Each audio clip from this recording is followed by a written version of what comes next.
नहीं चलिए क्वेश्चन लिखिए। पहला सवाल लिखें। Right, solve the following system of equation graphically. Solve the following system of equation graphically and hence find the value of A find the value of a if 4x plus 3y is equal to a। if 4x plus 3y is equal to a, क्या क्या equation है? x plus 3y is equal to 6। पहला equation क्या है? x plus 3y is equal to 6 और second equation है 2x minus 3y is equal to 12। ये 2x minus 3y किसके बराबर है? 12 के बराबर दिया गया है। अब जरा ध्यान से देखें, मैं आपके साथ साथ इसे सॉल्व करता हूं। इक्वेशन नंबर 1 को जब हम लोग सॉल्व कर रहे हैं तो x और y की कुछ वैल्यूज आएंगी। इसको हम लोग इस प्रकार का टेबल बनाते हैं, ऊपर x नीचे y। ऐसे आप बनाओ। x की क्या वैल्यू आएगी तो आप यहाँ पे x0 डाल दो। जब आप x0 डालोगे y की वैल्यू 2 आएगी। एक बार आप y को 0 डाल दीजिए, x की वैल्यू 6। फिर आप इक्वेशन नंबर 2 को जाइए। इक्वेशन नंबर 2 को जाके वापस से इस तरह से xy का आप टेबल बनाएं। जब आप xy का टेबल बनाएंगे तो x की और y की कुछ वैल्यूज आएंगी। चेक करिए, x की वैल्यू जब मैं 0 लेता हूं तो y क्या होगा? -4। और जब y की वैल्यू आप 0 डालेंगे, x की वैल्यू क्या होगी? 6। अब इसको हम लोग क्या करेंगे? ग्राफ पर प्लॉट करेंगे। ग्राफ पर इसे हम लोग क्या करेंगे? प्लॉट करेंगे। जब मैं इसे ग्राफ पर प्लॉट करूंगा, तो इस तरह से कुछ वैल्यूज लेंगे। जैसे आप देखिए, मैक्सिमम x की वैल्यू 6 है, तो मैं यहां पर 1 2 3 4 5 एंड 6, इधर भी 1 2 3 4 5, नीचे भी -1 -2 -3 -4, इधर भी -1 -2 -3 -4 एंड सो ऑन। इस प्रकार से सारी वैल्यूज ली गई। अब देखिए, पहला कोऑर्डिनेट क्या है? 0, 2। इसे मैं a बोल रहा हूं, इसे b बोल रहा हूं। This is c and this is d। 0, 2 आप x की वैल्यू 0 और y की वैल्यू 2। 0, 2 ये आपने a पॉइंट को प्लॉट किया। सेकंड 6, 0 यहां पर आएगा, जहां पे इस प्रकार से एक लाइन इस तरीके से आप खींचोगे, जो ये 6, 0 का लाइन आपको दिखाई दे रहा है। थोड़ा सा टेढ़ा हो गया, मैंने स्केल यूज नहीं किया इसलिए। तो ये इस प्रकार का एक लाइन आपको दिखाई देगा। This is B point, this is what? This is B point. अब जरा देखिए 0, -4, तो 0, -4 मेरे ख्याल से ये पॉइंट इज सी। 0, -4 एंड 6, 0 यानी यही पॉइंट क्या है? DB है। यहां से भी आप इसको क्या करोगे? इस प्रकार से एक लाइन खींचोगे और इसको जब आप सॉलिड लाइन से जोड़ दोगे तो ये भी क्या होगा? एक इस प्रकार से एक इस तरह का ट्रायंगल भी बन गया। अब आपसे उसने जहां पर ये दोनों लाइन भिड़ंत होगी, यानी जहां पर ये दोनों लाइन इंटरसेक्ट करेंगी, उसका जो कोऑर्डिनेट है वही आपका क्या होगा? आंसर हो जाएगा। This is equivalent to x, y। This is the equation for line 1 and this is the equation for line 2। यहां से मुझे समझ में आ रहा है कि वैल्यू जो है वो क्या होगी? 6, 0। और 6, 0 अगर मेरी लाइन यहां पर है तो आपसे उसने पूछा है 4x plus 3y is equal to a। यही पूछा है sir, 4x plus 3y is equal to a। Question यही दिया है ना, 4x plus 3y is equal to a। x की वैल्यू 6 है, 4 into 6 plus 3 into 0 is equal to a के बराबर। a is equal to कितना आ गया? 24 के बराबर। a is equal to 24। इसी सवाल में मैं फर्दर एक चीज और ऐड कर रहा हूं। Find the area of the triangle, find the area of the triangle formed by the coordinates, find the area of the triangle formed by the coordinate solution and y axis. y axis और triangle के बीच का जो area है उसको आपको निकालना है। यानी एक्चुअली वो हमसे क्या पूछ रहा है? हमसे वो ये वाला एरिया पूछ रहा है, is asking about this particular area.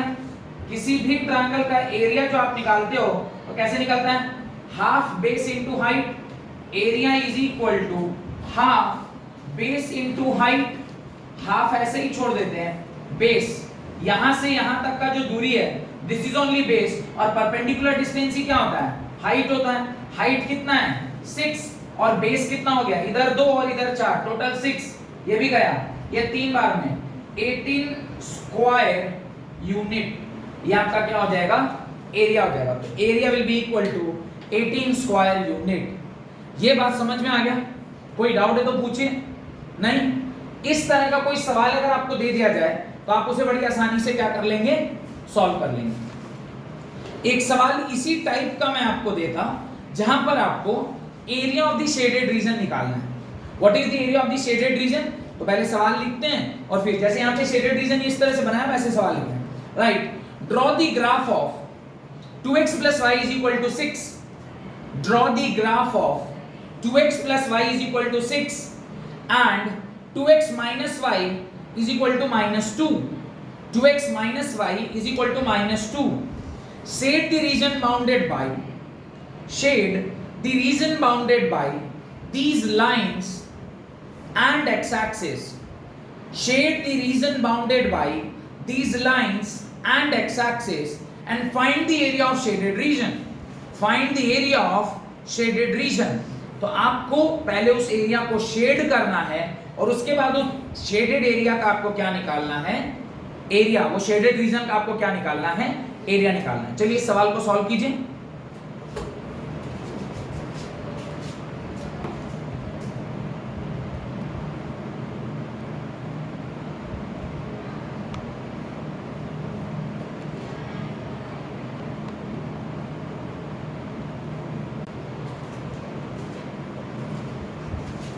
तो जो अभी मैंने आपको सवाल दिया था उसका आंसर 8 यूनिट स्क्वायर ऐसा आना चाहिए, और कोऑर्डिनेट्स जो आ रहे होंगे जहां पे उसका सॉल्यूशन आ रहा होगा वो 1,4 आ रहा होगा, और उससे आपका सॉल्यूशन आया।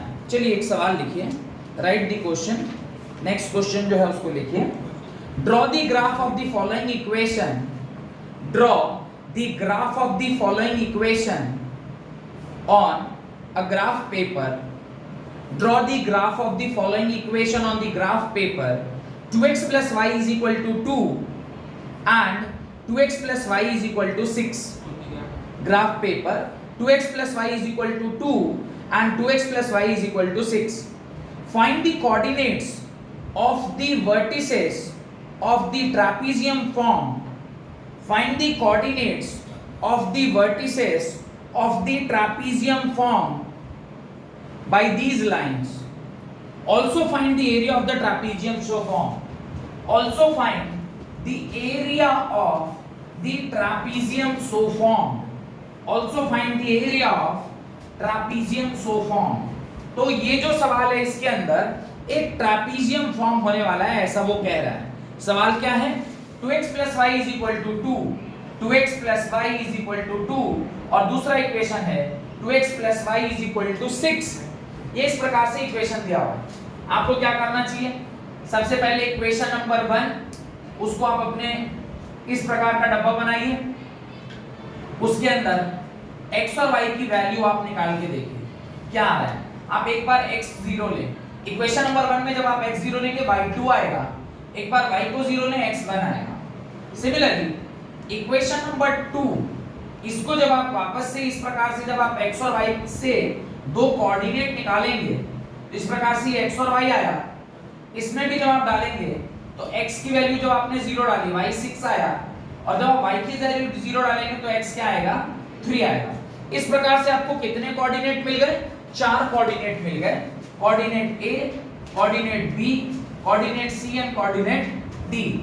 अब आप क्या करिए, एक इस प्रकार का ग्राफ तैयार कीजिए। मैंने इस प्रकार का एक ग्राफ तैयार किया जहां पर आपको सारी वैल्यूज को प्लॉट करना है, 1 2 3 4 5 6, 1 2 3 4 5 6, -1 -2 -3 -1 -2 -3। इस प्रकार से हम लोगों ने ये कोऑर्डिनेट सिस्टम बना लिया। अब ये सारी वैल्यूज को प्लॉट कर दें। 0,2 यानी पहला जो कोऑर्डिनेट है वो यहां पर है, this is a coordinate. b is 1,0, this is 1,0 मतलब ये हमारा b कोऑर्डिनेट है। और जैसे ही किसी भी ग्राफ में 2 पॉइंट मिलता है उससे आप क्या बना सकते हैं, एक लाइन बना सकते हैं। ये आपका लाइन नंबर 1 हो गया। Similarly c is 0,6, x0 y6, x0 y6 यहां आया, this is point number c। And 3,0 is this point. आपने इन दोनों को भी ऐसे क्या करना है, जोड़ देना है। This is your line number 2, this is your line number 2। अब जैसा कि ये सवाल देखकर मुझे प्रतीत हो रहा है कि ये दोनों पैरेलल लाइंस लग रहे हैं। ये दोनों कैसे लाइंस लग रहे हैं, पैरेलल लाइंस। क्लियरली दिखाई दे रहा है कि ये पैरेलल लाइन ही है। अगर ये पैरेलल लाइन है तो कहीं भी इंटरसेक्ट नहीं करेंगे। अगर ये कहीं भी इंटरसेक्ट नहीं कर रहे हैं तो आपसे उसने कहा है कि ये जो बीच का एरिया फॉर्म हुआ है, दोनों लाइन और एक्स एक्सिस और वाई एक्सिस के बीच का जो एरिया फॉर्म हुआ है, इसका हमें क्या निकालना है, इसका हमें एरिया निकालना है। तो ये देखकर आपको कैसा लग रहा है, it is the area of a trapezium. ये एरिया ऑफ ट्रेपीजियम है। तो ये एरिया ऑफ ट्रेपीजियम क्या होता है, area of trapezium is equal to, area of trapezium is equal to half sum of parallel sides, sum of parallel sides into height. यही formula आपने पढ़ा होगा। अब मुझे यहां से half sum of parallel sides into height का concept लगाना है, लेकिन यहां पर सम ऑफ पैरेलल साइड्स, ये दोनों पैरेलल साइड्स हैं। अभी इसका दूरी और इसका दूरी, यानी आपको इसके लिए ये दूरी यानी पाइथागोरस थ्योरम लगाना पड़ेगा। एक तरीका वो हो सकता है। सेकंड तरीका इसी ट्रेपीजियम को पता करने का क्या होगा, area of trapezium, area of trapezium is equal to, क्या मैं लिख सकता हूं, एरिया ऑफ बड़ा ट्रायंगल, इसको 0 C, इसको D, OCD minus area of छोटा ट्रायंगल OAB। ऐसा कर सकते हैं क्या, देखिए बड़े वाले ट्रायंगल से अगर छोटे वाले ट्रायंगल का एरिया माइनस कर दिया जाए, बड़ा वाला ट्रायंगल कितना, हाफ बेस 3 हाइट 6 माइनस छोटा वाला triangle half base 1 into height 2। इसको सॉल्व कीजिए, 9 minus 1 that is 8 square unit. तो ये इसका भी ट्रेपीजियम का एरिया कितना निकल के आया, 8 स्क्वायर यूनिट निकल कर आ गया। तो अभी आपको समझ में आ रहा होगा कि किस प्रकार से ग्राफ रिलेटेड सॉल्यूशन और ग्राफ से रिलेटेड क्वेश्चंस किस प्रकार से आप सॉल्व कर सकते हैं।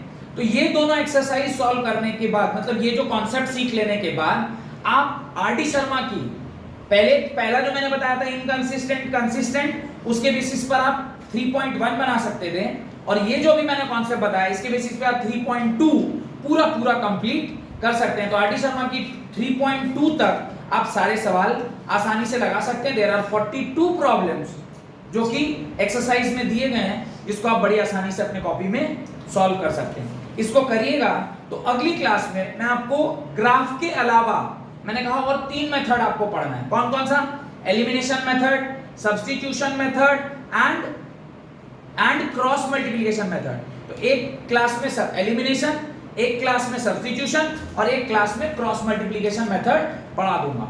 ये तीनों पढ़ने के बाद फिर आपको क्या पढ़ना होगा, एक क्लास लगेगा कंडीशंस, कि कब कोई चीज, कब कोई ग्राफ पैरेलल वैल्यू देता है, कब कोई वैल्यू आप देख के, सिर्फ इक्वेशंस को देख के आप पहचान सकते हैं, उसका कुछ कंडीशन है। तो वो कंडीशन एक क्लास में पढ़ेंगे, उसके ऊपर सवाल करेंगे, और फिर सिर्फ और सिर्फ लगभग 5 क्लास में आप लोग प्रॉब्लम्स, वो जो वर्ड प्रॉब्लम्स है वो कंप्लीट करके 2 वीक लगता है ये पूरा चैप्टर कंप्लीट हो जाता है। ठीक है, बहुत बहुत धन्यवाद आज की क्लास अटेंड करने के लिए। आपका काम है ये पूरा